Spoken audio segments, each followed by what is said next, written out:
Well, good afternoon. Thanks for joining us on this the webinar, the first of our webinars for 2017. Hard to believe it's almost the middle of February already. Time's definitely flying for me. Plenty to be done. I'm sure it's no different for you. So thanks very much for taking the time to listen in to the webinar, and hopefully you'll learn a little bit more about data analysis and how to bring a different level of statistical thinking to some of your improvement work. Feel free to ask any questions along the way in your control panel on the GoToWebinar. There's opportunity there to type in some questions. I'll try and answer some as we go along, and answer some at the end. If we run out of time to answer any or all of them, feel free to send me an email, and I can address it on a one-on-one basis.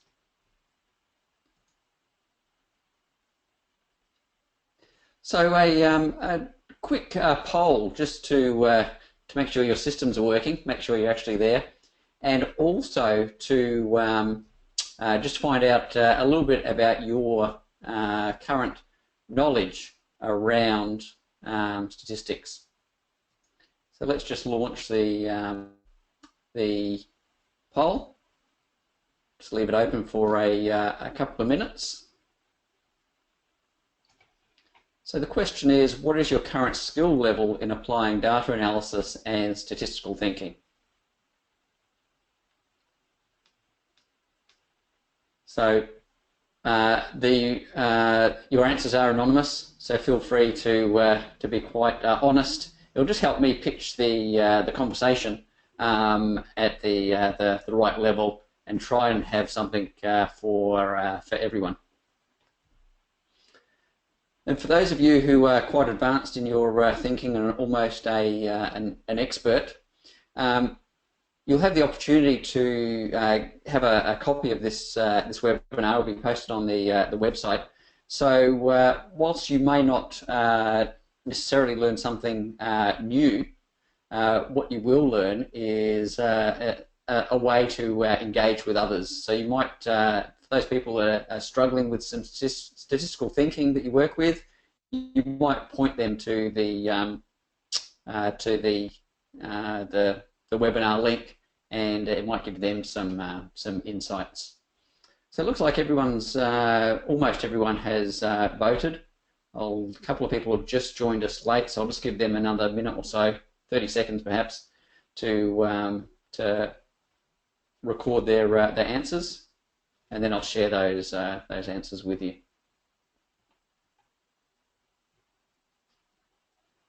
Okay, so let's close that now.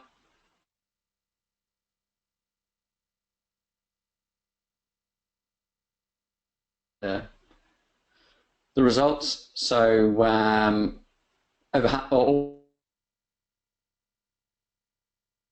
reasonable level, and 20% with advanced or almost a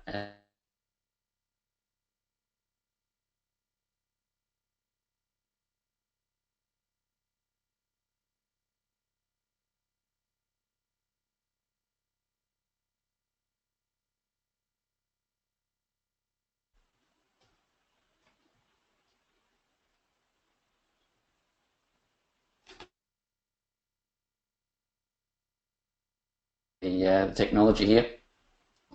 So what do we do with data? Really, I see six levels. I've just seen a question there. Sorry to interrupt. Is anyone else having sound issues? If you are, just send a question to me, but it doesn't look like anyone else is having sound issues. So it might be some of your individual settings there. All right. So, and it looks like that's been sorted. That's great. So 6 levels, use experience, not data, and I sometimes see that with experienced managers of areas, and they're relying a lot on gut feel. Sometimes that gut feel is right, particularly for day-to-day firefighting type issues, but when it comes to problem solving, they're often missing some key insights. The next level is to collect data, but you just look at the numbers, and then moving through to starting to produce some charts and graphs. And then some of you might be blessed with census data. That means you can get data on whatever you want to know on everything that you've processed, going back to when we actually first started that process. But in reality, most times that isn't available.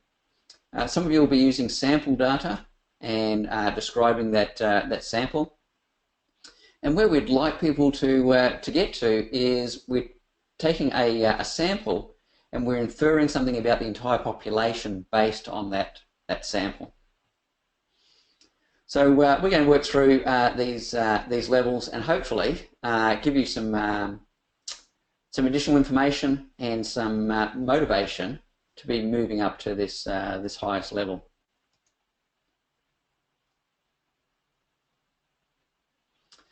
So as I said, using experience and not using data isn't great.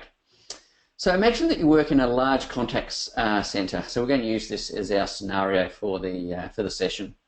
Okay, you're getting plenty of customer complaints, and there's plenty of customer waiting time, which no one's very happy about. And you've been asked to help identify where to focus your improvement efforts.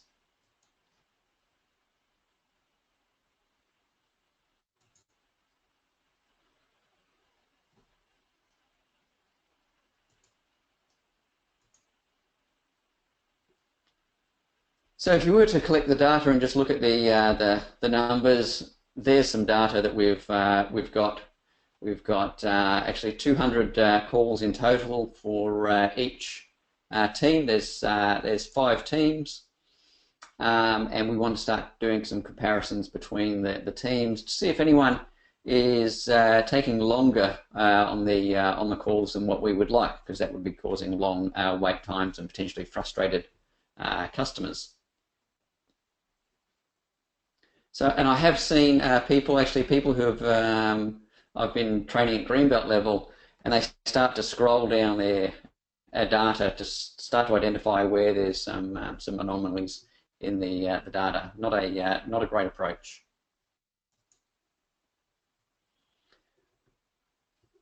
So let's go to level 3, group the data. So we start to produce some graphical analysis.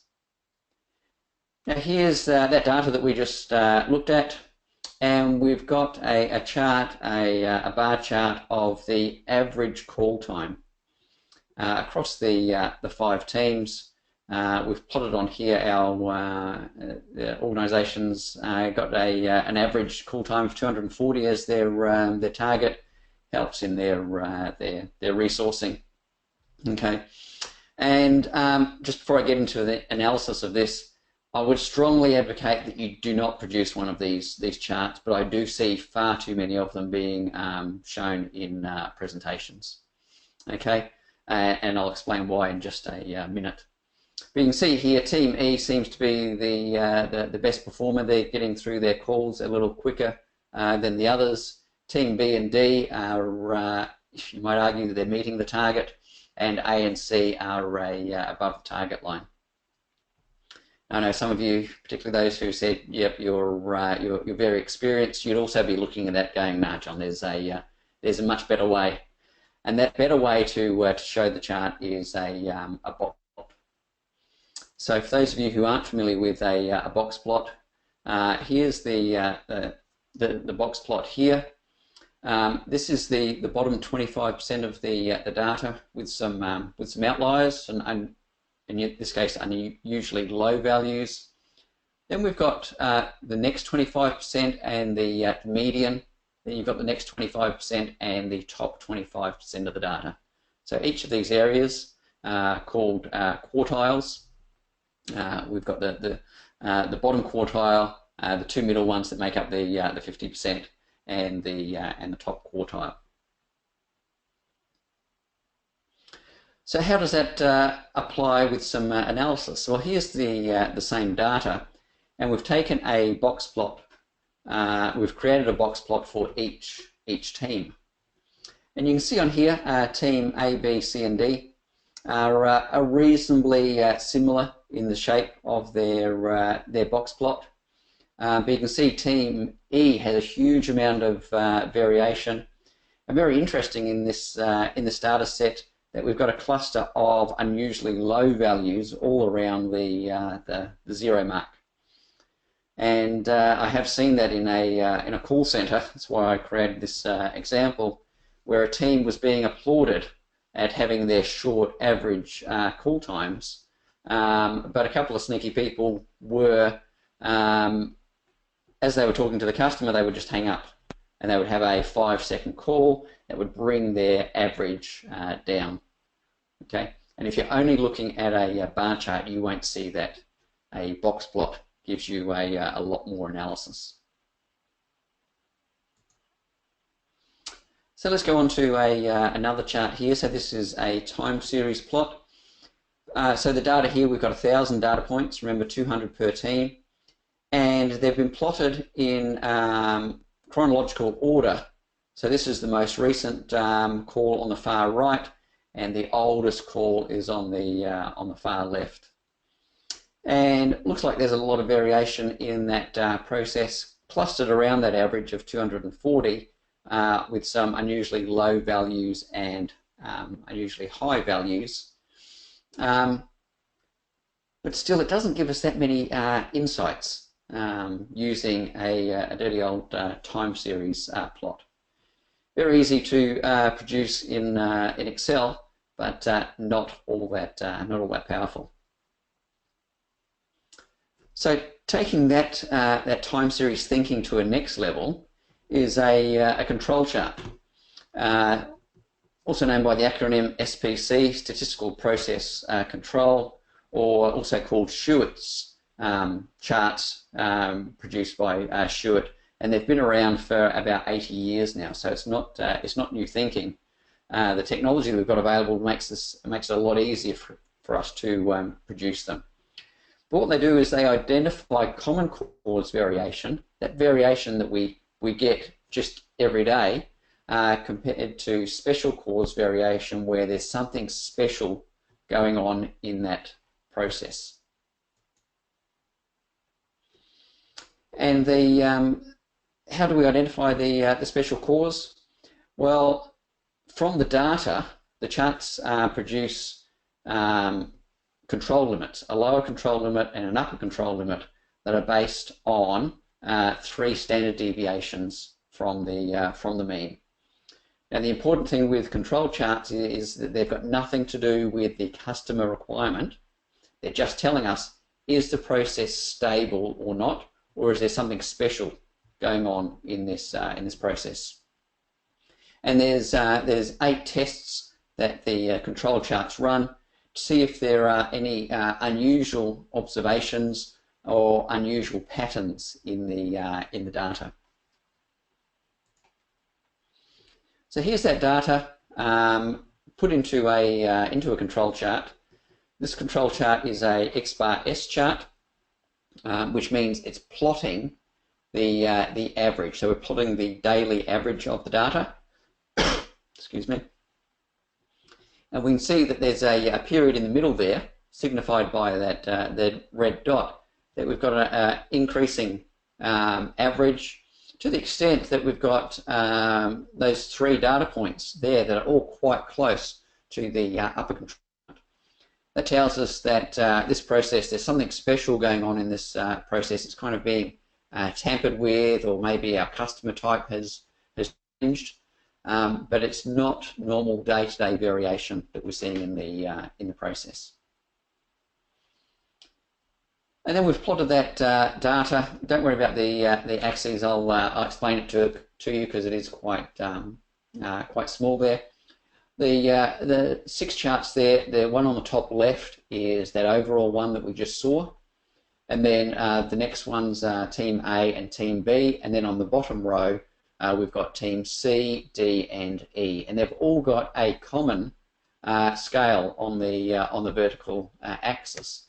So without even seeing those numbers, we can look at the shape of that data, and we can see that Team E's got a lot more variation in their process, and they've got some periods of some unusually low averages and some high averages. And that chart on the top left, compare that to the one on the bottom right, and there's some similarities on that chart. So that variation that we're seeing is being caused by Team E, and teams A, B, C, and D seem to be having quite a stable process.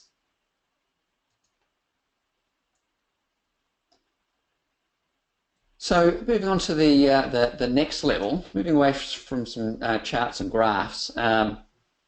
Mind you, the control charts I would suggest are almost level 6 thinking rather than level 3 thinking. But level 4 is when we've got that census data and we're describing the entire population. But as I said earlier, we often don't have that data.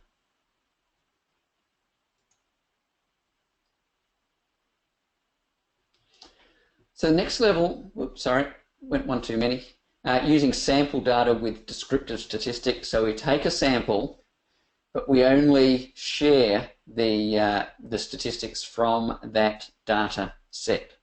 So all we're doing there is describing the sample. What we want to do is to be able to infer something about that the entire population based on that small sample. Now, if you were working in a contact center and you needed to manually collect the call durations, you would only ever have sample data. Okay, and many of you who work in a call center environment, you would be doing quality listening on calls. So you'll listen, calls will be recorded, and you will assess those at a later date and score them. You are always working with sample data. So that inferential statistics brings into play hypothesis testing. And that's where we're testing a claim or a theory about a population, and we're going to answer that based on the sample that we've taken. Now, because we've taken a sample, we can never know whether that is truly representative of the population. Okay, but using hypothesis testing, we can say that we're 90% confident, or 95% confident, or 99% confident that these are the parameters of the entire population. Okay, and doing that, we're going to infer something about the populations and see if there's a real difference or not between what our theory might be. So let's have a look at that same data set, and we've produced some charts here, and if we get time, I'll show you how these were produced. I've done these charts in Minitab, and very quick to produce. So here we've got each individual data point plotted on the right hand side. So we've got the 5 teams A, B, C, D, and E, and on the left hand side you've got a histogram completed for each team, and you can again look at that and see graphically that one seems to be performing differently to the rest. But that is only based on a sample. We've got a sample of 200. So the question is, well, is that sample statistically significant? Is that difference that we're seeing statistically significant? So we can do an ANOVA hypothesis test. And here we're looking at the means, and do the means differ? And that mean comparison chart on the bottom left, that plots the actual mean is the blue dot, and then the whiskers on there, that's the confidence interval based on your sample size. And where they overlap, we're saying that there's not enough evidence to say that there's a difference. And because of the large amount of variation that we saw in Team E, they have a wide confidence interval. So that's saying actually there's no difference in the average call times. So some of you, even those of you who are experienced with hypothesis testing, might look at that and go, "Oh, there's no difference. That's disappointing. I thought Team E was worse, but they're not." But take the thinking to the next level and go, well, actually on the chart we saw that there seemed to be a difference. So you'd ask yourself, well, what was that difference? And it's not so much the means. If we go back one slide, actually those averages, you look at that kind of the center of the data on the histogram on the left, and that center of the data is all about the same. So the averages are quite similar. Then we go on and do another hypothesis test, and we look at the amount of variation there is in that process. And again, the chart on the bottom left is a comparison of the actual, in this case, standard deviation with the confidence interval around that. And you can see that Team A, B, C, and D are very, very similar in their standard deviation, but Team E is a huge standout. So we can say that our sample is large enough to conclude that yes, there is a difference in the way Team operates as a whole, not just when we took our sample. So let's move some analysis down to an individual performance rather than the team. So consultants are often measured on their call quality as well as their call duration. So we're going to look at one specific consultant. We've looked at some data for Mary, and here we've got our descriptive statistics from the average. From the sample that we've taken, and we've got a sample of 15 calls that we've measured, both for their call duration and their call quality, and the average call time is 253 seconds. Now that's above the average of 240 seconds that we're aiming for. So perhaps that's a training opportunity. Maybe it's a formal warning.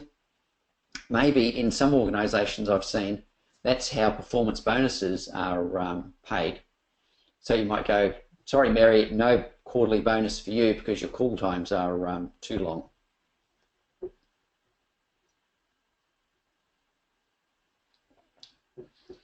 Now that seems grossly unfair to me based on a call of 15 seconds.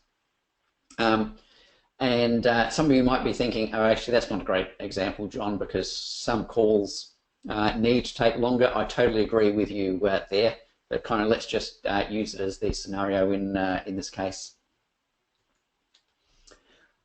So let's have a look at call quality. So we've got quality consultants who listen to the recorded calls, and they've got a scoring mechanism depending on how Mary handles the call. And her average of the 15 calls is 76.7%. That's below the 80% target. So is it more training that's needed? Is it another warning?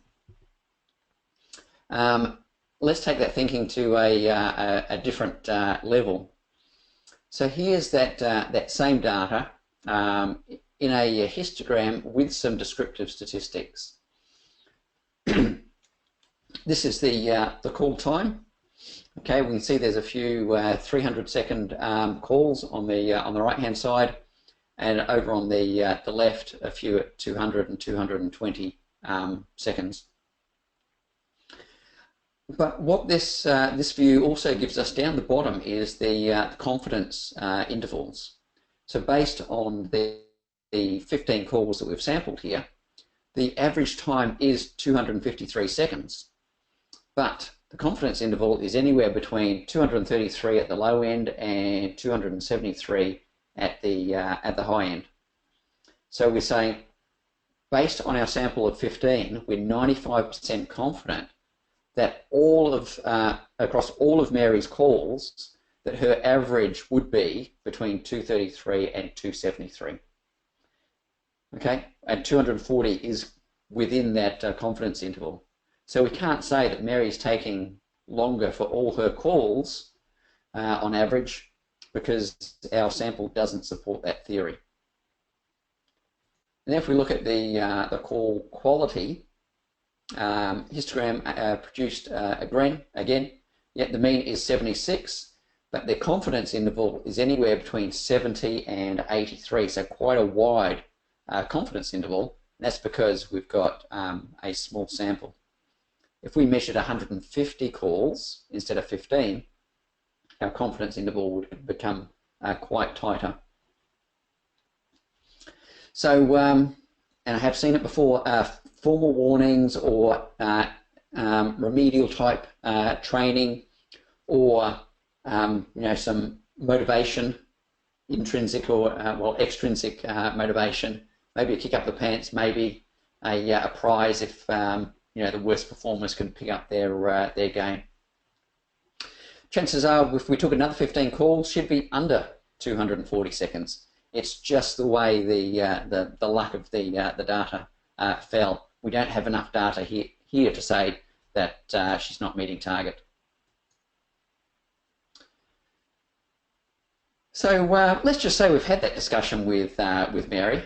She's not all that happy at being, having some remedial training or even being given a formal warning. She's looked into the data, and she's come up with a theory that she thinks that Sue, one of the quality consultants, is someone who measures calls too harshly, either overall or her specific calls. She's plotted this data. Actually, Sue listened into this webinar, and she's got creative with her data. She changed the scale, so it looks like that Sue is a lot harsher than Bob. Now, if we only took Bob's calls, the ones that he measured, his average is over 80, where Sue is down to 70. So maybe Mary's got an argument there. And here's a individual value plot of the data. So each of these grey dots represents each individual call that was listened to, and the blue is the average. But if we stop and think about this this data, and we've had a sample size of 8 with Bob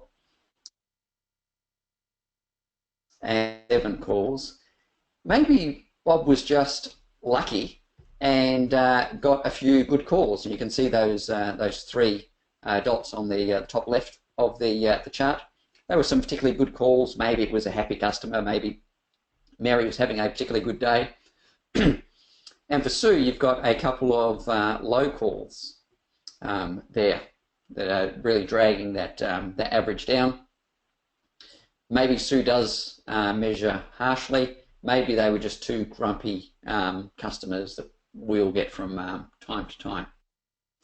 So if we're looking to discipline Mary, spend some time with additional training, not give her a bonus, shouldn't we really have some confidence that the quality consultants are scoring calls in a similar way? So the way to do that would be to set up a relatively simple experiment, a measurement system analysis.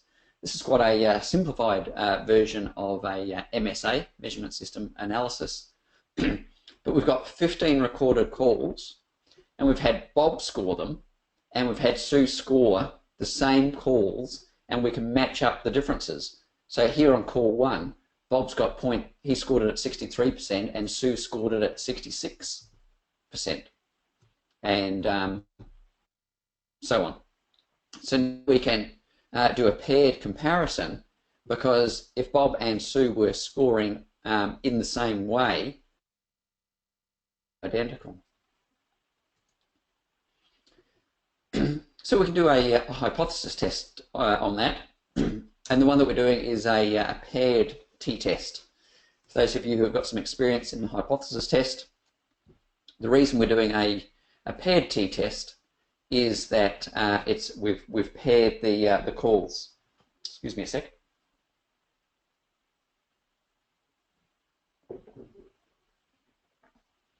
So here we've got a plot of differences on the bottom left, and this is Bob's score minus Sue's score.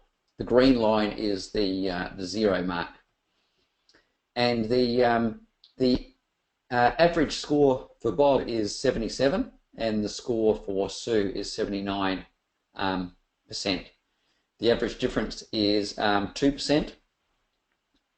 And this here, for those Star Wars fans out there, looks like an extended TIE fighter.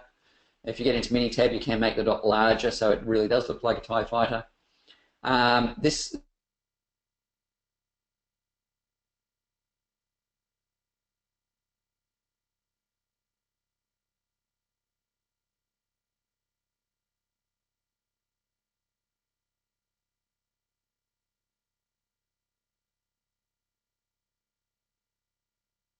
than Bob, just depending on which way you want to frame it.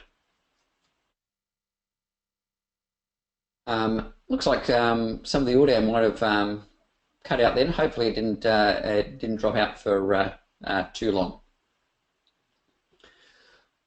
So yes, we can say that there is a significant difference here.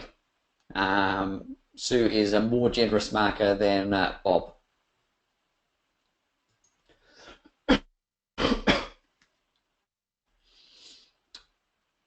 And there's the paired comparisons of Sue's scores and on the right, and Bob's scores on the left.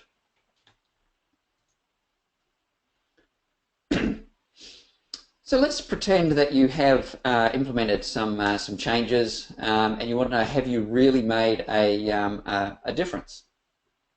So, I'm assuming that all of you are involved in some performance improvement work. And when you when you're sharing your results, it's important to share them in the best possible light. So here's an ugly way to show the difference: a bar chart of before, so that's our baseline data, and after we've implemented some improvements, yes, the average call time has come down. And some people would look at that and go, yeah, that's kind of good. You've saved, looks like 10 or 15 seconds from your calls. But that chart really doesn't do justice to all the hard work that you've put in and the true difference that you've made in this process. A box plot can show a better view. So the before box plot on the left and the after box plot on the right.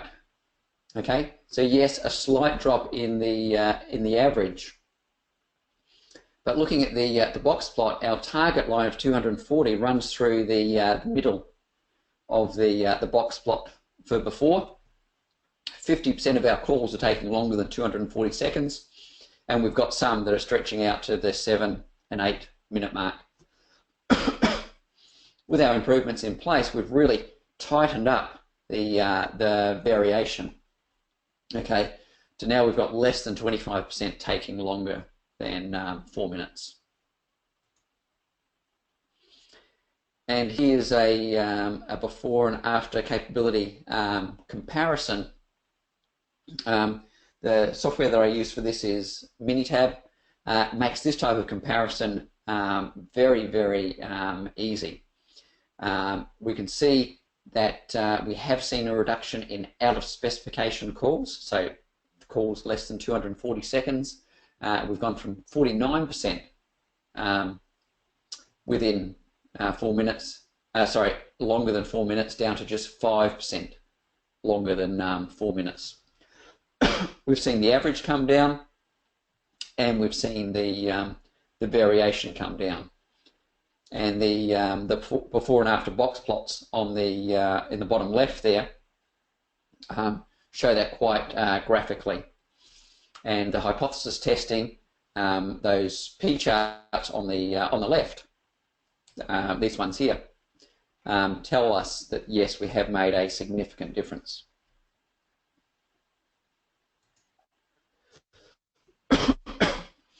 And then we can do a before and after control chart. Here we've plotted the daily average. So this is the daily average here, okay, around the 240, with quite a bit of variation from day to day. And this is the amount of variation within the day, and we can see a big drop in variation and a big drop in the average.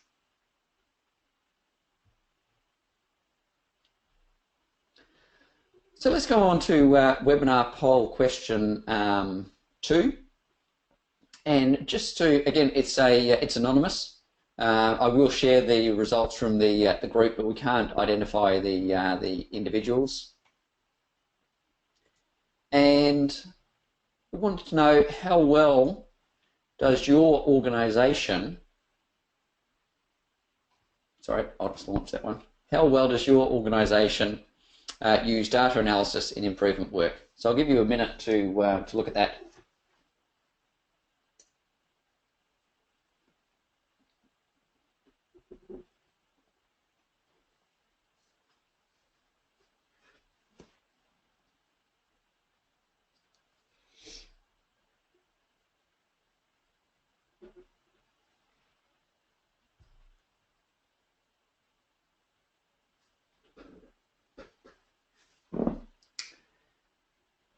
Just give you a couple more minutes, a few more seconds to vote. I'll share the results.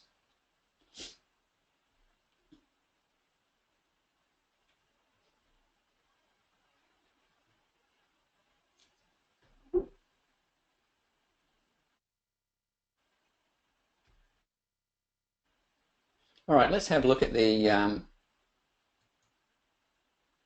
results.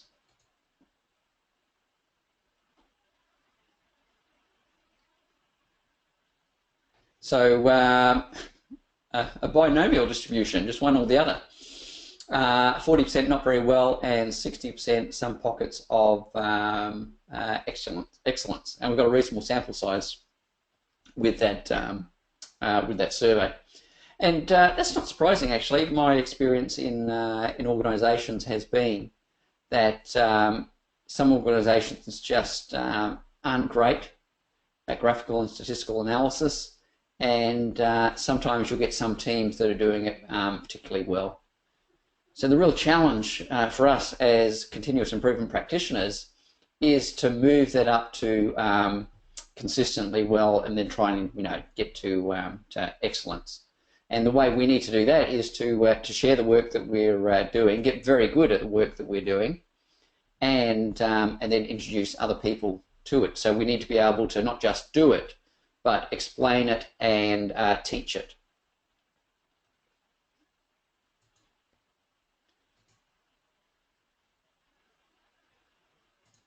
All right. So getting towards the end of the session, but just to reiterate, this is where we want to be. We want to use sample data and be inferring something about the population. We've looked at box plots, and they're a great way to graphically compare two or more levels. If you're producing those ugly bar charts that we saw, I'd really, really encourage you to bring box plots into your repertoire. Those bar charts can be so misleading and particularly uninteresting. And we discussed control charts and how they identify special cause variation. So we can start to see if there is something really special going on in the process, or if it's just the random variation that we see day to day. And we touched on hypothesis testing and how that allows us to take our sample data and infer something about the entire population. It really does bring statistical thinking to a whole new level.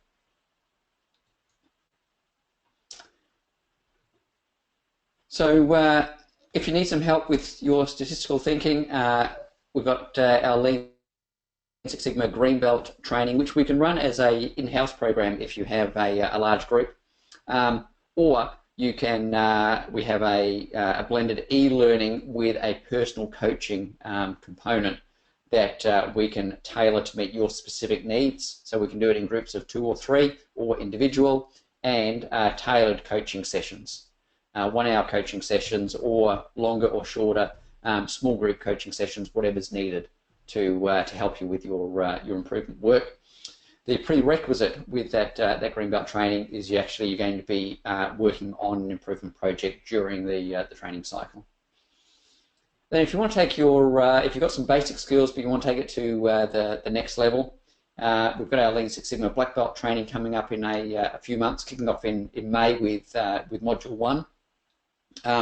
Modules 4 and 5 are the ones that are focusing on data analysis. So Module 4 at the start of August, looking at some advanced statistics, reviewing all of the hypothesis tests and getting into the non-parametric tests, so the non-normal data, which is quite important because a lot of the work that we do is cycle time related, and that's kind of, we can do things quite quickly, but then it has a long tail. So we need to be careful of using some hypothesis tests when we've got data that isn't a nice even distribution. We get into advanced control charts, advanced process capability, and formal measurement system analysis. And then Module 5 at the end of August is multiple regression and designs of experiments. So if you want to take things to the next level, consider either of those training options. With Black Belt, you can just do 1 module or all 5 or anywhere in between. But if you need any help, feel free to drop me an email if you need some guidance or just a little bit of support on a particular problem that you're working on, or we can tailor some training for your particular needs. So we've got a couple of minutes now for some questions. Feel free to type them into the webinar window there, and I'll answer them if you've got some questions. And if not, we will we'll close things up. But I'll give you a minute to type. Someone's asked a question on Minitab. Looks like we've got a slight connection problem, so I might just close off the webcam for now, and hopefully that will rectify it. And here's, sorry, I'll bring this across here. This is the Minitab interface. This is the spreadsheet that you work from, and then there's a whole raft of options to choose from. A neat feature is the assistant menu, which you can go, okay, I need to do some graphical analysis, and it walks you through the type of analysis that you might want to do. My system's just going a little bit slow. Hopefully that assistant will pop up in just a second. Looks like it's just about to be there. So it walks you through your choices of graphical analysis, and it does the same with hypothesis testing as well. So you don't need to be a statistician to use these tools. You can, as long as you know how to interpret them, there's software available that guides you through the selection process. So, you know, it says here, help me choose. What is it you want to show? Where you can click on the button there, and it will come up with a decision tree. So, you know, producing the charts is easier and easier with the software as new versions come out. The art is in how you explain it to people, and actually asking the right questions of the data in the beginning. All right, I didn't get to answer all the questions, so feel free to email me with any specific questions you've got. Really appreciate your time today. The next webinars that we've got coming up. Sorry, I'll just close off Minitab there. Our next webinar is on 10th of March. It'll be at the same time at 12:30. And we're going to be exploring the voice of the customer and co-design, human-centered design, human factors. Are they all the same? Are they different? And how can they help you in your improvement work? So I'll send details out soon on how to register for that webinar. Really appreciate your any feedback that you can provide either via the survey at the end of the webinar or via individual email. And links will be sent out in the next day or two on the recording of this webinar that is available on the website. Okay, thanks very much for your time. Have a great day and look forward to talking to you again soon.